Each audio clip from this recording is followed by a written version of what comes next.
Howdy Earthlings! The devs did it. They listened. They watched my feedback video and they fixed a lot of the issues that I had with the game. Not everything's been fixed, but a lot of stuff has been fixed and it's great.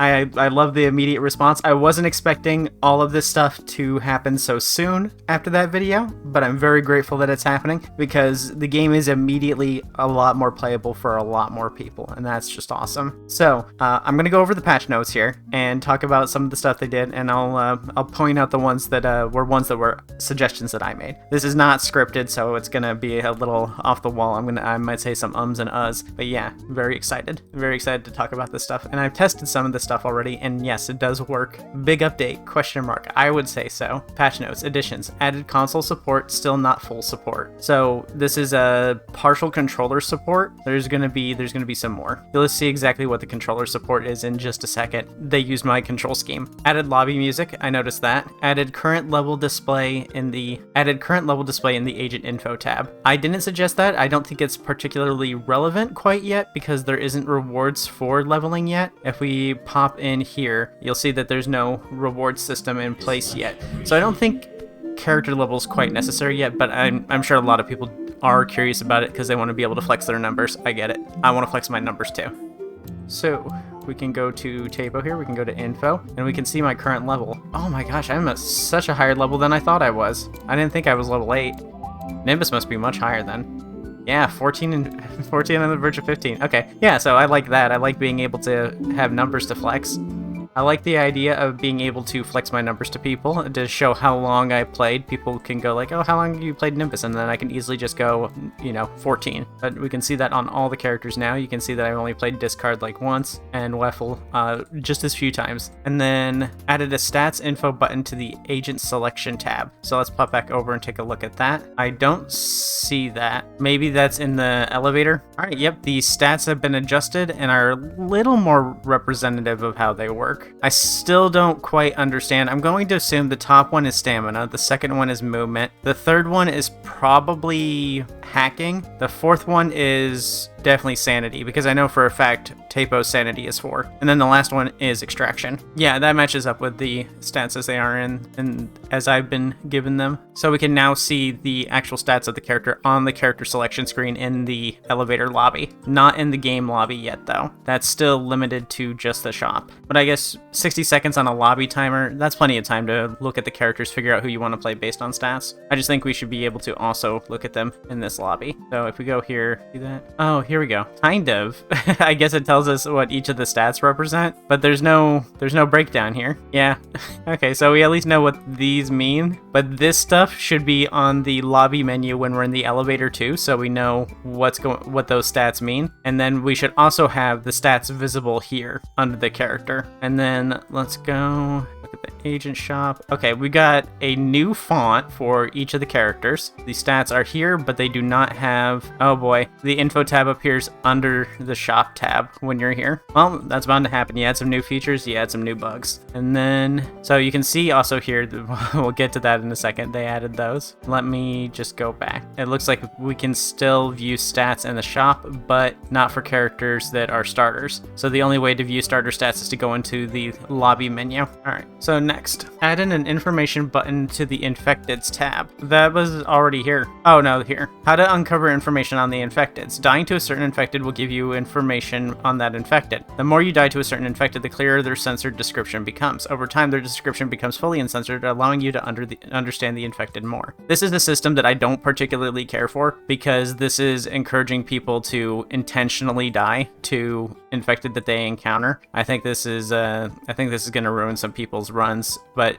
just a couple of times, not that often, I guess. It depends on how much of a lore hound people are being. Added Fantasia's ability icon. I don't have Fantasia, so I can't show that. Surviving a floor awards 10 Malachor. Yeah, I found this out the other day. One of the devs came in and they said, oh, the reason why you're probably earning so much less Malachor is because we forgot to put in Malachor per floors. And my highest floor so far has been 15 because the game is incredibly slow. So that would be an extra 150 Malachor, but also the treasure hunt card should work now. And treasure hunt gives you more Malachor per floor finished. So, and that should, scale up with it too. so we should be earning like 150 to 300 extra depending on how often you pick that card. Challenge task requirements are now capped and will no longer exceed their goal in the requirements tab. Requirement tasks now turn green when completed. We can see that here on Selena stuff. The challenges I finished are green, and the challenge I have left to finish is this one up here, and it is not green. So we know how many we need. We can see that I'm still missing the gas leaks. After we can see that I'm missing elevator fixes. There's a lot of wiggliness because of the increased size of the icons when you hover over them. That's a little weird. It's not a big problem though, just a little weird. All right, optimized the limbo map, slightly optimized evade and Lima, optimized infected AIs. I didn't know that the stages had names. I assume they have names internally. I just haven't seen the names. Maybe I'm not paying attention. But I can confirm that some of the maps have had their invisible walls removed, which is good. No more accidental bumping into invisible walls on some stuff. As well as the map that has the office cubicles. The cubicles have like a open area on the backside, so that if Squiddle is blocking the entrance, there's still an exit at the back of the cubicle. So you're no longer trapped in those rooms waiting for Squiddle to let you through. Objective count now scales with player count. This is one that I did suggest. 1 to 2 players start with 2 objectives, 3 to 4 starts with 3, 5 to 10 starts with 4, and before it was all players had the same amount regardless of how many was in the party. So if you had a group of 10, it starts with 4 on the first floor. If you have a group of just you, it starts with 4 on the first floor. This makes it incredibly slow for solo players. So it's been adjusted so that the smaller your group, the fewer machines you have. That means solos to duos are going to get through the quickest. I think if you're going to play solo, you should play instead with 1 additional friend just to get that slight bit of extra progress. Every 3 floors completed adds +1 objective up to a maximum number of 16 total objectives. I wonder if that's in addition to the main machine or separate from the main machine, because the main machine can have anywhere between 1 and 4 additional machines at the end. So I wonder if it's 16 with 1 to 4 additionally on that, or if it's 16 in total with that maximum of 4. So it's like 12 for the maximum number of regular machines. We'll find out when I play more. Floor progression speed has been increased. Yay! Honestly, 2.5 hours to do a floor 20 run is ridiculous. It was so long. Hopefully this is a dramatic speed increase. Adjusted hitting perfect on skill checks will now add 10 to the progression value. That's great. It can be a hard one to hit, so it should give a big reward. Adjusted positions where infected GNR will not appear above computers or machines. I didn't know that was a problem. I didn't know GNR could appear above machines, so it's good that that's been fixed. Adjusted Fantasia's voice lines being too loud. That is one I've complained about. Let's go! Quiet down, shorty. Fixed getting stuck on machine or computer after finishing or getting chased. Fixed select button being bigger in the agent selection tab. This is actually a funny bug that I learned about just today. If you select an agent, it would increase the size of the select button a little bit. Then if you repeatedly kept selecting different agents, the button would get bigger and bigger and bigger and bigger. It's a funny little bug, but it's been fixed. Fixed incorrect descriptions for agents and infecteds. Some of them were swapped around. Fixed voice line volume settings not affecting other players' voice lines. Fixed infected not hearing missed skill checks even when close. So it used to be that if you messed up a skill check, it wouldn't alert the nearby infected. Now it does. Fixed loading screen not appearing on low-end devices. Fixed parts card giving extra Malachor instead of parts. So there's these 2 cards that have their abilities swapped. One is supposed to be that it gives you more parts, and the other is supposed to give you extra Malachor, and the 2 ended up having their effects swapped. So this is fixed now. Hopefully it means both cards are fixed, because yeah, otherwise we have 2 cards that now give, the same benefit. Fixed Agent Selena not being able to enter or exit the elevator. Fixed controls being disabled for mobile players after using machines, computers, or picking up items. Fixed UI elements blocking movement for mobile players. Fixed infected Selena continuing to chase players after a missed skill check even when stared at. Oh, that's a good fix to have then. Fixed character animation issues. Fixed lever not moving when hitting a skill check. Fixed character interactions in the elevator. Fixed some character callouts in emotes. Fixed collision bugs in maps. And then we have the final part, the best part some might say, the part you've all been waiting for, well, all you controller players at least. They added a control scheme to the game for controllers, and not just any control scheme, my control scheme, the Sera control scheme. So now, when you play the game, you can use this control scheme on your controller. You don't need a mapping program like I've been using to be able to play it. So now you can do left stick for movement, right stick for aiming, left trigger to sprint, LB and L1 to open the emotes wheel. This might not be fully implemented yet. I wasn't able to get it to work. Yeah, yeah, L1 doesn't work for me, so that's still in progress. And we have D-pad left for item 1, up for item 2, and right for item 3. This does work when you're in the game. Y is using your ability, X is using interact to like interact with machines or the shop. B, best part, controller players have a quick get off button. Controller players no longer have to reach for their mouse to be able to click get off the machine. You can just tap B and get off the machine immediately. This immediately improves my ability to play significantly.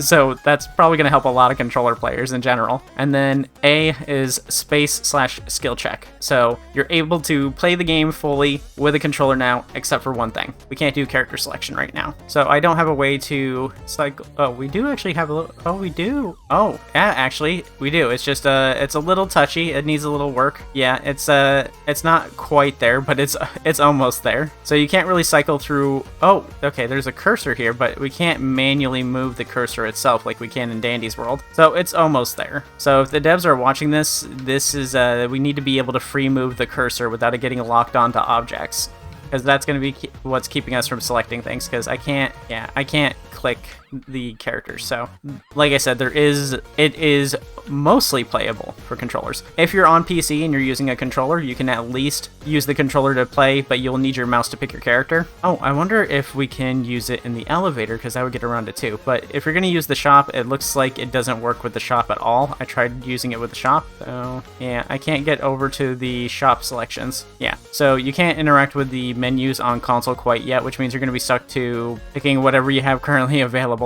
I don't want to accidentally join this person's game. I don't want them to think I'm going to get in a run with them and then they get bummed out when they see that I leave. Alright, now, can we select characters when in the elevator with the controller? Oh, select does, though. You can select your character inside the elevator. You just can't do it outside of the elevator right now, and you can't use the shop outside of the elevator right now. Or maybe I'm just, you know, messing things up. But you can select your character from the lobby using the controller. So that is awesome. So it just needs a little bit more and it'll be ready for full console support. But, you know, partial is better than nothing right now.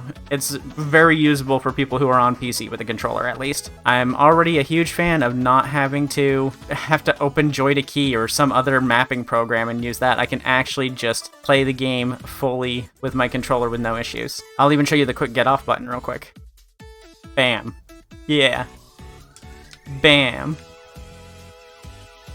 Can immediately get off the machine without having to use the mouse. This is great. This means that I can play a lot more riskier than I could normally, because normally I would normally mouse over the quit extracting button and try to get out as fast as, like, before the monster shows up. Now, when they're right there in front of me, because I can press B whenever I want, even in the middle of a skill check, I can quickly get off and play a lot more riskier. That means progress is going to be much faster. I'm going to be able to play a lot more aggressively than I could before. That means it's going to be a lot better for other controller players too. So I hope y'all like the control scheme. It's the one that I use myself, so it was easy to recommend. I hope those of y'all that are able to play have a good time playing. I'm very excited for when this comes out now. Alright, I'm going to go get eaten by this guy. Bye. Over here. Come on. Oh no! Dang it, I died. I blame my teammates.